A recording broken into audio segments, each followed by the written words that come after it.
there, After Buzzers. Welcome to the Expanse After Show. We're talking Delta 5, Episode 7. So we have some reality filming on the Rocinante. What? Naomi and Drummer are back together on the Behemoth. We'll learn about that. We got the ring. What is it? And we have some special news and a guest. Stay tuned. You're tuning into the destination for TV superfan discussion, AfterBuzz TV. And now, let the buzz begin. What's up, everybody? Welcome to the Expanse After Show. Oh my gosh, so we're all gonna be in a happy place right now, because I mean, we're gonna talk about it later too, but the Expanse has been renewed! Yay! If you didn't know that, where have you been? But yes, Amazon Prime has picked up the Expanse, which we'll talk more about that later, but just wanted to let you know in case you didn't know. Some quick stuff right away. My name is Kari Lane. I'm joined by my wonderful co-host, Cherry Davis. Hey. So right away, we're going to get into it. Our special guest is Bruce Pittman. And Cherry, who is this special guest we're talking to today? He is the Senior Vice President and Senior Operating Officer of the National Space Society. Awesome. Hi, Bruce. Hey, guys. Hi. Thank you so much for joining us. You're welcome. So first of all, what is your involvement with the Expanse, and how did you get involved? So basically, we put on a conference. We're a grassroots public interest organization about people that want to settle space. So our organization has existed for, since 1987, and it resulted from a merger of two organizations. One of them was started by Wernher von Braun back in 74. So we have deep roots in this about people over the years that have wanted to live in space. And so now you have a television show that is all about people living in space. And so it seemed like a real natural. And we had we do an annual show every year, a conference, the International Space Development Conference, where we bring people all over the world. This year we're in LA. And so when we were putting our program together, we invited some of the folks from the Expanse to participate, and they agreed. And we also had now their boss, Jeff Bezos, was here, and so the announcement about the Amazon Prime picking up the show was actually done at our conference with Jeff Bezos during a town hall meeting he was doing with us about his dreams about humanity moving out into space and millions, billions, and even trillions of people living and working throughout the solar system. How was it being in the room at that moment? We've seen some video, but what was the energy like in the room when that announcement was made? Oh, it was electric. It was, this was the closest thing that I can come to is I was in Guadalajara 2 years ago when Elon made the announcement and showed the pictures of his big, his interplanetary transport vehicle, that he was going to use to go to Mars. And it was just like that. It was just, hundreds of people just, standing up and yelling and shouting and everything. There was a great joy in the room. And you're a fan of the show. I am. Now, I watch it as a regular layperson, and sometimes I'm not sure. I know they have a scientific consultant coming on, so they have someone teaching them how to look like they're in space and how the sound waves would carry in space. Well, sound waves don't carry in space. Yeah. I'm not a sciencey person, but how they are able to connect their helmets together to talk, and then how they use sound in the TV show to show the size of the spaceships, to infer how big they are. So how is it on your end as a professional in the field watching a show deal with outer space? Are you sitting there ever going, no? Or are you more impressed with how well they capture it?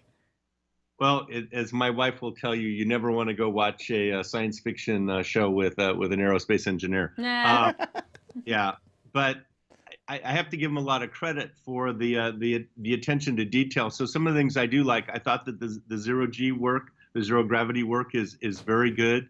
That's very hard to do here on Earth. It would be much easier if they could shoot the show up in space, and hopefully in the not too distant future they'll be able to do that. Yeah. But that, and then the look and feel of the show. One of the things you see from a lot of the shows, and I was a big fan of Star Trek and Star Trek: The Next Generation. But you know, everything there was so new and so squeaky clean and everything. Where in the Expanse, everything looks kind of lived in. I remember one of the early shows that one of the characters sitting there on the bridge and he looks over and there's a rat. And I thought, well, that really kind of gets you where the nitty meets the gritty. So I have to give them kudos. I think the production values of the show are pretty amazing for a regular TV show. I was really blown away the production quality and just the feel of it. It just seems so real. So I'm a big fan. All right, I'm gonna put you a little bit on the spot. Are you a Earther, Belter, or Martian? I'd have to say, you know, being a kind of a rebel at heart, I would call myself a Belter. I don't know where the gravity from Sirius comes from, but but no, I you know, one of the things in my day job is we're actually trying to do some of these things, have developed the technology to go out and mine the moon, mine Mars, and mine the asteroids. So we're actually working on real live robots right now to go do that. So that's the other kind of really cool thing is you know, there's people that are really going and trying very hard to make that real. And that was another thing. We were all hanging out together with the cast and the crew from The Expanse last night, and that was really kind of cool to see the people that are living this on TV, and then the people that are trying to make this happen in real life in the same room, sharing the same kind of enthusiasm. We have a couple of questions from the chat. Kirk Jacobson says, what do you think the first public accessible space construction will be? Lunar base, space station, or something else? I'm a big fan of the lunar thing. You know, with the new administration, they've made a strategic decision. The president put out Space Policy Directive #1 that says that we're going back to the moon, and there was a briefing at our conference yesterday by one of the folks from NASA headquarters, and they will be a NASA solicitation that's supposed to come out this summer for commercial vendors to deliver payloads to the lunar surface, maybe as soon as 2019. Oh my gosh. Wow. And ABK88 says, what other sci-fi shows do you like besides The Expanse, of course? You know, one of the problems I have is, you know, due to all the weird things like helping run the NSS, I don't get that that much time to watch television. Sure. But I do like I do kind of like Agents of S.H.I.E.L.D. That's one that my wife and I kind of like to watch. That's got a little dark and dystopian, but we like the show. I kind of like the earlier ones better, but you know, that would say I'd be one of my other favorites. That one also dealt with outer space more recently. Yeah. Yes. Yeah. And Curly Toot says, is there something specific that you'd like to see them do on the show? On The Expanse, is there something specific you would like to see them do? Hello? That's a good question. I guess one of the things I'd like to do is, you know, because I all the way back to 2001: A Space Odyssey, I always wonder about this as an engineer. You know, it's like, how do the engines work? So, you know, I've watched them in some of the scenes where they've got these really high G maneuvers and they're putting in the mouthpieces and all that. And I was just wondering, how the heck do you get that much acceleration out in space without just totally blowing a total amount of mass? So that's one thing I would like to understand is, you know, just what's their thoughts behind how the propulsion system on the vehicles work. So, but that's the nerd in me. Oh, no, it's really cool. Well, continuing the nerd, have you had a chance to read the books at all? I have not, but that, you know, that's definitely on my list of things to do now. And I've heard that they're really great. And even if you watch the show, they say you should still read the books. I concur. I've read the books, or I'm currently reading them. So yes, they don't overlap. They overlap enough that you have familiarity, but not that you're bored. No, I'm looking forward to that. I've been a science fiction fan. That's what got me back to this, you know, into this whole thing back when I was like 9 or 10 years old. There was a series of books when I was a kid called Tom Corbett's Space Cadet. And I can still remember as a kid reading those and I was going, that's what I want to do. That's very cool. That So is science really neat. fiction got you to actually work in real space. Yeah. That is really cool. So what's your what was one of your favorite childhood science fiction shows that really got you excited and want you to work in space? I mean, In NASA. I really liked the Star Trek: The Next Generation. I was very hopeful about, Lost in Space, but that became kind of dorky, just kind of a fantasy. And actually, over the years, Gene Roddenberry used to be on the board of our organization here, and so we got a chance to hang out with Gene and everything, and Magil and talk about Star Trek stories. And he came by our school when I was in college and showed us his blooper reel and all that kind of. So I got to know Gene a little bit, and some of the other cast members from the original Star Trek, and then I got to meet the folks from. Here's a really cool story. I was at a meeting. I was supposed to go to this one meeting in Washington, and I heard about they were going to do this special event where they were going to have the Mercury astronauts there. So I already had a tux with me to go to this other meeting, and I said, to hell with that. I'm going to go over to this other meeting. And so I don't know if you guys are old enough to remember this, but if you go look up in the archives, I'm sure you can see it. There was a guy named Bill Dana, and he used to have this comedy skit, and he would do Jose Jimenez, the astronaut, and who was afraid of heights and didn't like to go fast and was pretty wasn't the bravest. I don't think he had much of the right stuff. But they did this special thing, and they had all the remaining astronauts. This was the 30th anniversary of Alan Shepard's suborbital flight in '91, and so they had Bill Dana playing the astronaut, and then they had all the Mercury astronauts. John Glenn was there, and Alan Shepard, and Gordo Cooper, and all those guys that were still alive were there playing reporters, and they were reading these cue cards, and they were trying to do this, and they're just cracking up and all this, and Bill Dana is trying to stay in character and not laugh and all that, and the tie back to science fiction is they had a whole bunch of the cast members from Star Trek: The Next Generation. Jonathan Frakes was there. LeVar Burton, Gates McFadden. So a whole bunch of the folks from Star Trek: The Next Generation were there. So I got to go and get John Glenn's autograph, and then Jonathan Frakes' autograph. So it was really one of the coolest nights of my life. Oh Good my change, gosh, of that'd course. be awesome. Real quick, another question. What has been one of your favorite moments while watching The Expanse where they do something realistic, or maybe not that realistic, but while watching it, you personally are like, wow, that was really cool? I think one of the things that gets me is that there really is some suspense in there.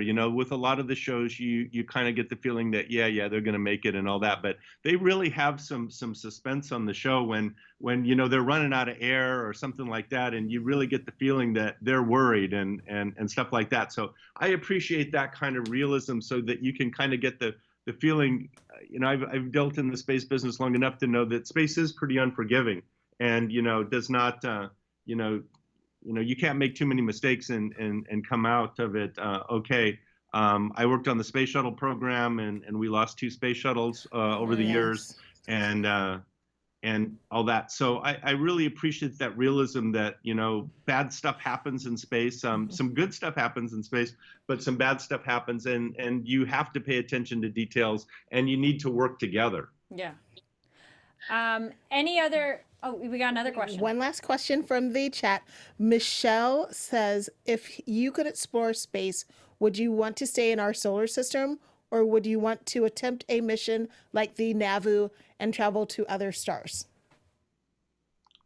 I'm a homebody, so I would like to say I think that we have a pretty fascinating star system here, and we don't know much about it. So my first mission was to Venus. We sent a probe to Venus that I participated in, and so that was pretty cool. And I did some infrared astronomy work to look at going to space to look at the rest of the universe. So I'd probably hang around here. I think one of my friends is Alan Stern, who was the principal investigator on the New Horizons mission to Pluto. Might be kind of cool to go out and see some of the gas giants and the outer planets. But think I'd stick close to home and stay in the solar system. Well, from the show, Venus might not be that safe a place though anymore. Yeah. Yeah. Yeah. Well, We're, nothing's perfect. yes. Well, thank you so much for talking with us. Where can people find out more about you, your organization, and any other space programs you could recommend to the common person out there? So if you want to go to find out more about the NSS, if you go to space.nss.org, we have a really cool new website, and there's a lot of information there. If you want to know about space settlement or space solar power or some of the history of the space program, that we have like thousands of pages of context there for people, and it's all free, and all that. We do a quarterly magazine called Ad Astra that we have some really cool articles and all that. And so yeah, there's a lot of really interesting information out there, and like I said, we are a grassroots. You don't have to be an engineer to join and participate in this. Most of the people that belong to the organization are not engineers or scientists, but some of us are weird, and we are. Hey, no problem yeah, there. we would encourage everybody to take a look and see if this might be something that's interesting to you. Cool. Thank you so Yes. much. And that's super interesting. I like the actual practical aspect of, it's not just this distant concept, it's like a thing that's actually happening now that you could participate in. Yes. Very exciting. Thank you so much, Brad. Bruce. Thank you, Bruce. Thank you so much for talking with us about The Expanse. It's a show we love, and now we get to dive into the episode and break it down. It's a fun one. Yes, I look forward to seeing it. All right. Thanks for talking with us. Have a good night. Bye-bye. Bye. Again, huge thank you to Bruce Pittman talking about actual real outer space and the real practicalities of it, which I do love how much the show combines that and makes spaces real and dangerous. It's not just like, yeah, we're fine. All right, guys. So that was really cool learning about their real programs going on. And now let's dive into episode 7, Delta 5. Oh my goodness, so much happened on this episode. We're going to blaze through it. So very beginning, we got a Vosvarala. She's giving like an address. We've covered that Secretary Gillis has resigned. Oh my goodness. Okay, that was kind of cool. Aaron Wright's arrested, and we must choose peace and be one people because, there is now the ring. The ring. So, as in, we've talked about it a little bit before. I'm currently reading the books, and now we are now getting into book 3. Which is cool because Anna, we met earlier, she didn't show up till now. Like when we see that ship, that's when she first comes up. So real quick, we got another little thing to tell you guys about. Well, I want to remind everybody about Conversations with Maria Menounos. It features celebrity and influencer interviews, along with secrets and tips on how to be better in all aspects of life. Just go to iTunes and subscribe to Conversations with Maria Menounos. It's free. Be sure to rate and comment, and when you do, let Maria know that it was us, the Expanse After Show, that sent you there. Nice. So back to, so now it's book 3. So if you guys are reading it or interested in reading it, this is when a lot of this starts to go down.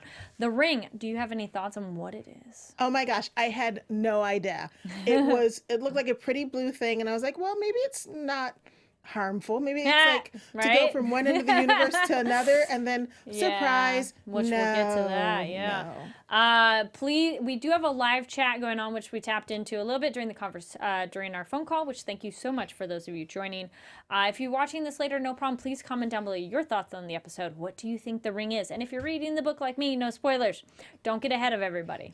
So we meet the YQ and Neo. Manejo Espinoza, who is doing this course. He's doing the slingshot around to travel fast. And we learn through kind of like him, there's these news broadcasts. One, people are assembling to go to the ring. Yes.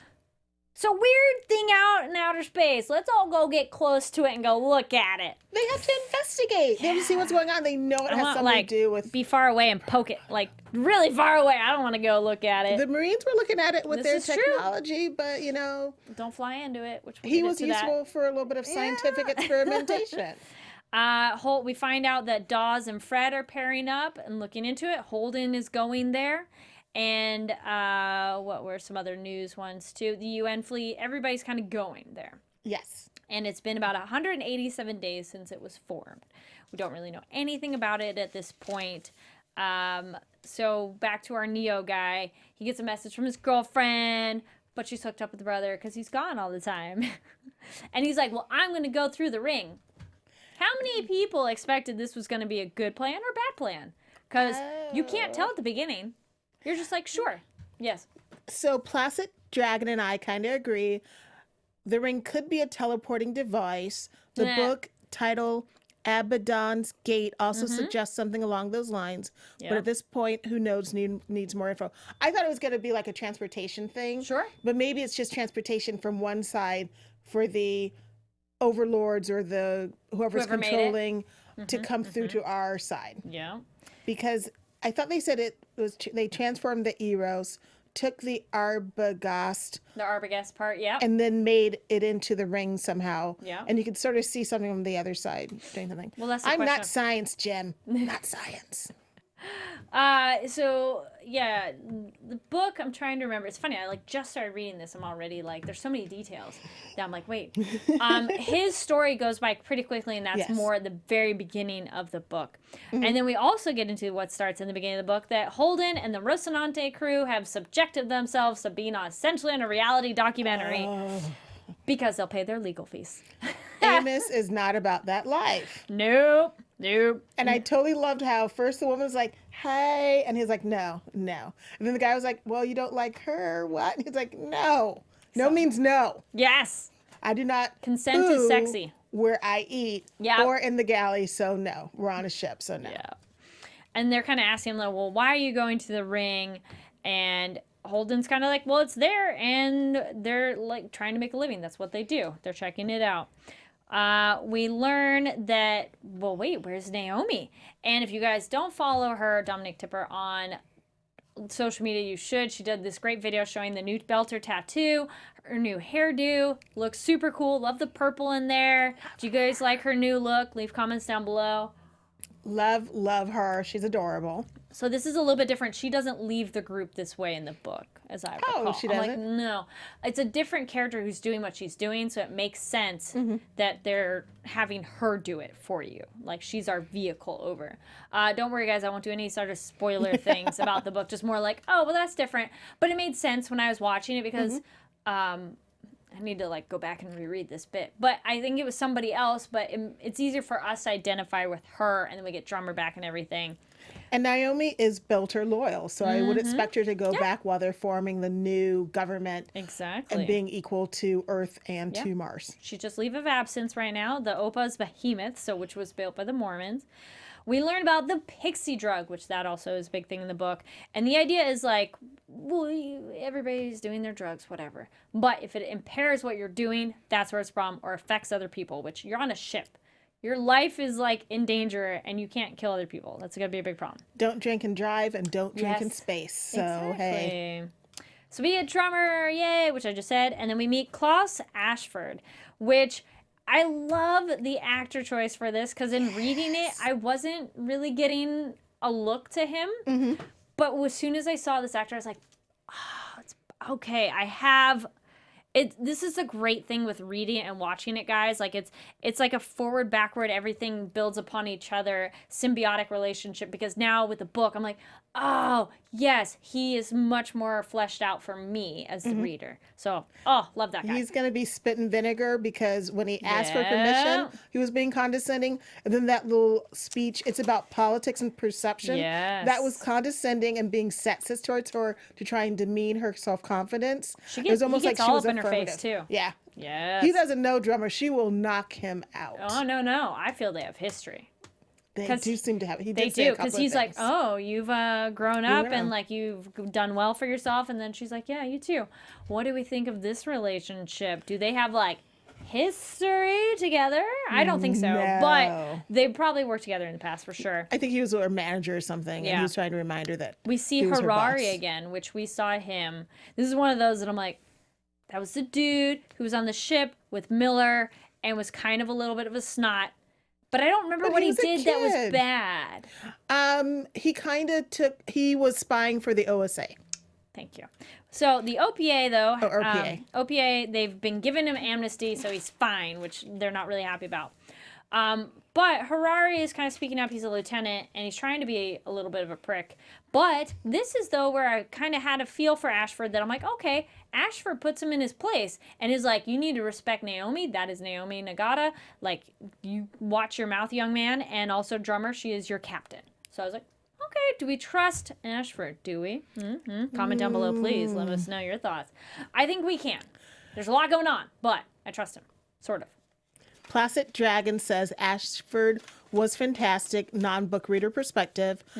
He does say he remembers him from the Bourne movies, but he was awesome in the Bourne movies, but he's not playing the same character in this. No, he's and super he even different. looks different in it. So And I was the really voice? pleased. Yeah. Oh. It was really good. Also, anybody else notice Naomi's accent's thicker now?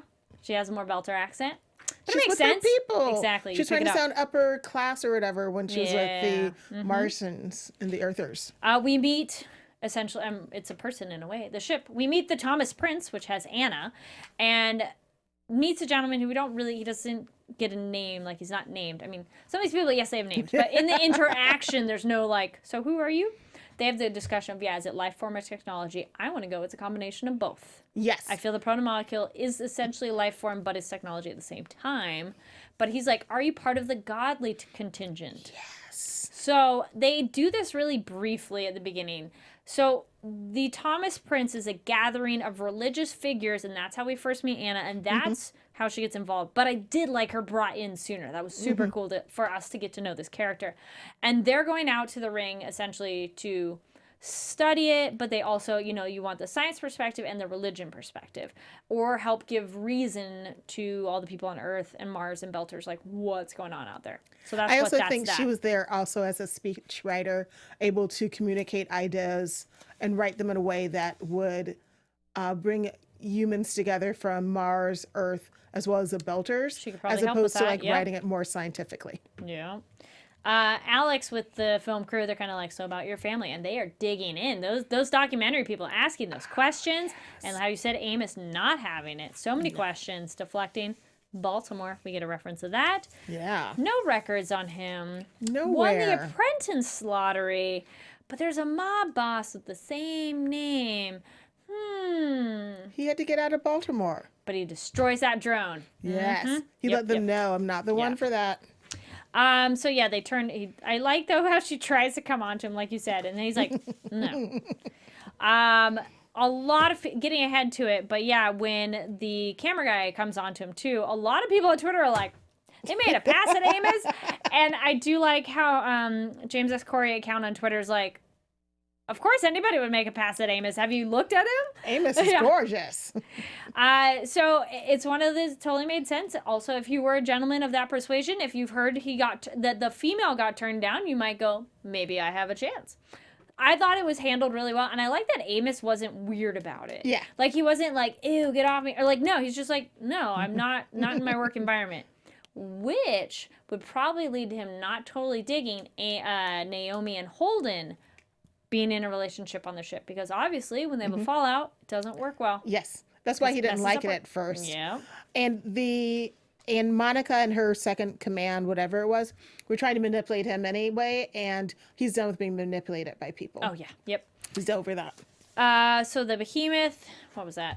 Yeah, they're just doing kind of repairs. That was that. So we have the momentary too. Grigori, there's the attack with Ashford, and he's like, yeah, we used to work together. But then he has a conversation with Ashford and Drummer and talking about Dawes. Like, Dawes asks, how's your stomach? That is that power play one you mentioned of like politics perception. And we learned that Dawes has the cortisar, which is like, that's when they got tension. And man, he does not understand personal space. And he's like inches from her face, but she does not lose ground. No, she's Go, not girl. back down. No. Yes. Woman power. Quick moment. We have the guy who bought the drugs that Naomi saw dies. Yes. And she didn't say anything when that happens. But we learn later that's when she goes, where does she come back? Yep. Nope, that was, she goes back and talks about it because she's just like, sorry. Skiff pilot, the skiff pilot, and they're like, well, there's black market going aboard, but Drummer's like, well, yeah, duh, every kind of ship like this. But is like, well, who's the dealer? So then they go that way. rewinding a hair. Yes. Dragon says Amos had no problem with them together. Back in season 2, I think it was, both Amos and Alex knew before they announced it. Yes, but there's that little jealousy thing that he was he jealous. had. But it wasn't like a sexual jealousy. It was more like she was his friend and he Attention was jealousy. stealing. Yeah. True. He wasn't upset with it, but I think he probably was judgmental because it's one of those things. If you have a relationship with someone at work, if that goes bad, you work together. And it did. So, you know. So then we get the MCRN ship, I'm not sure how you say it, but we get Bobby and Alex and Bobby kind of having that conversation. Mm-hmm. Bobby looked in on his family. Talisa wants a divorce. Yeah. But Bobby is glad to be Marine again, and it's just kind of this sweet little phone call. Now, another line that people on Twitter were jumping on, which, pun intended with this too, she's like, you can fly me anytime. Yes. A lot of people are like, whoa, hey, what is she talking about? Going a little more innuendo. I don't think so either. I think they were Or flirting. I don't think so. I think they've been flirting, and when the wife didn't like her because she detected something, and she also slickly asked Alex, how do you feel about that divorce? That's true. That's true. Player on, girl. Get your man. I feel Bobby and Alex have had some flirting, but I think when she did say that you could fly me anytime, I do think she meant it as I respect you, your skills, and you as a Marine Martian pilot. So, but it was very flirty. What do you guys think? Please comment down below. How much were Alex and Bobby flirting? They have cute flirting, but it was all on camera too for the reality show. Suzette M says, you can fly me anytime. Shoot your shot, Bobby. Yes. What? Yes, go Bobby. Anna, we get a moment quick with her. Her wife is like, I need you to come home. I miss you. But their church is getting donations while she's gone. It's like, it's sad. It's hard. So, interesting character who I totally know who it is, and I'm not going to tell you. And if you know, do not say anything because it's a cool reveal. So that we get another skiff pilot. We meet Melba. Do you have a theory on who she is? I'm going to try my best poker face. Melba, I don't know what nefarious trouble she was up to, but she took that pill, and at first I thought maybe she's some sort of a hybrid or something, but it seems like her and the videographer person, they're working for someone. I'm not sure who they're working for, but I think they're working together. Planning nefarious behavior. Interesting. So she's doing some yard. She's working for Savage Industries. She does not like Holden, so that's interesting. She's like, I wouldn't. Holden? What? Come on. Come on, please. They're on this support ship, and she is working with explosives, which she has the gentleman when she goes to look. So yeah, let's get back to that bit. Oh, Suzette M says, is Melba OPA? Okay. Dun, dun, dun. Okay. Yeah. I was gonna say, if you know, no spoilers, please, because it's a great reveal when we get that. Did someone say a spoiler? ABK says she thinks she's with Mao, but Mao's in jail, so he's done. He's gone. We'll come back to that thing. So we got Amos and Cameron. We already talked about that. Oh, we know that Prax and May are quote unquote safe on Ganymede. He misses him, which is like, he was his buddy, and that was his BFF. His first real friend. Yeah. Like a real friend. So Kamina, drummer, which I do like that she's being called Kamina as well. I like drummer too, but goes very public against the drugs. Yes. Is like, I'm going to space them. But Ashford is like, whoa, hit the brakes. We need to act with greatness and be more civilized. And they have their kind of power struggle too. And he's like, yeah, that's what our captain wants. What do you think? Did he overstep himself? Cherry, do you think he overstepped his I space? think he overstepped his position on the ship, but he was correct because they're no longer pirates and they're just doing whatever. They're part of they're organizing as a government, and as a government, you can't just randomly space people without at least giving them some sort of a trial. I mean, I don't know what's going on in the future, but I assume they have trials. Yeah. I do like that she could do it as a threat and be like, okay, we're not really doing that as the first one, because obviously they can't do that again. Please leave your comments down below. Did he overstep? Is this working out? Where do we think this is going? So Drummer and Ashford, they're having their moments. They're going to collect the drugs, but she's like, but this is not who we are. It's who you have to become, which is essentially what he asked Naomi. He's like, do you think this is who we should be? And asked her why she's there.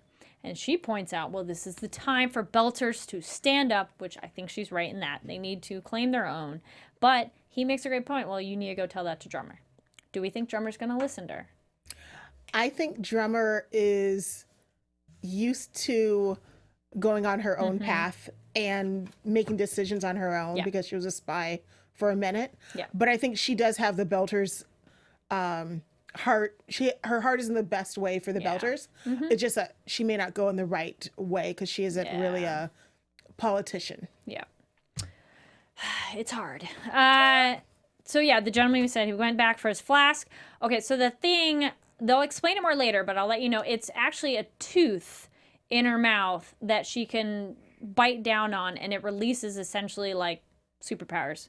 That's super in a nutshell, but essentially makes her super strong for a very short period of time. And as we saw, she kind of passes out, but she kills the guy because he saw it. So who is this lady? What is that? Why does she have that? And what was she doing with the bomb? Da, da, da. Don't look for the answers because you're probably going to get spoilers, and don't do spoilers.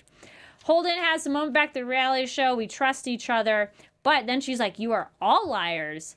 And, you know, why are you out here and who you really are? But he does not fall for the ruffling of the feathers. He's like, no. But he's just so chill. He's like, nope. But I'm super suspicious. The camera guy's like, yeah, I'm going to run diagnostics on my drone, and goes and looks at other stuff. So I don't trust him. The interviewer, I'm like, maybe not. But him, I was like, what is he doing?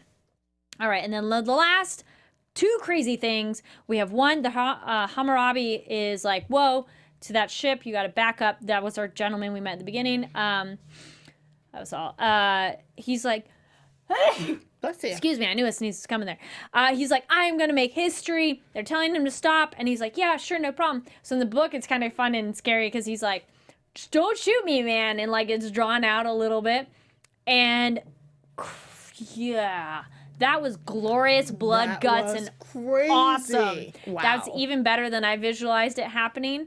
I'll hold till next time to see if they explain why that happened, because they do break down why that happened the way it did, like what it was. Please leave your comments down below why you think when he hit the ring, his body did that. Visually, that's a very good cue why that happened. Please leave your comments on that. And then the last cray thing real quick, and then is he crazy? Holden sees Miller. What? So we don't have time for predictions. We've been making theories along the way. Real quick too, make sure to go over on iTunes, rate, like, and subscribe on that. Give us 5 stars because 1 through 4 don't work. Leave comments what you like about the show and any other comment topics you want us to be covering. Any other final thoughts or 1 or 2? What do you think is going to go down? No, craziness. It's gonna be Craziness crazy. is going down. Yes. Yeah, there's so much that we don't know yet. I'm so excited to see how it comes, and I can't make predictions because I already know a little bit. But this is a great moment where the show and the book are like aligning more. So thank you so much for tuning in. Again, thank you to Bruce Pittman calling in earlier, talking about real outer space going on. And thank you to everybody who joined us in the live chat and asked questions. Really helps us, and we love hearing your thoughts on the show. Comment down below if you weren't able to join us in the live chat. We want to know more on your thoughts. Cherry, where can people find you online? You can find me Cherry_LA on Twitter and Instagram. And you guys can find me online at Kari D Lane. That's KARIDLANE. Thank you so much for tuning in and joining us on this adventure, and we'll see you next week. Bye. From executive producers Maria Menounos, Keven Undergaro, Phil Svitek, and the entire AfterBuzz TV staff, we would like to thank you for listening to the AfterBuzz TV network. To watch or listen to other after shows and post comments or questions, be sure to visit AfterBuzzTV.com.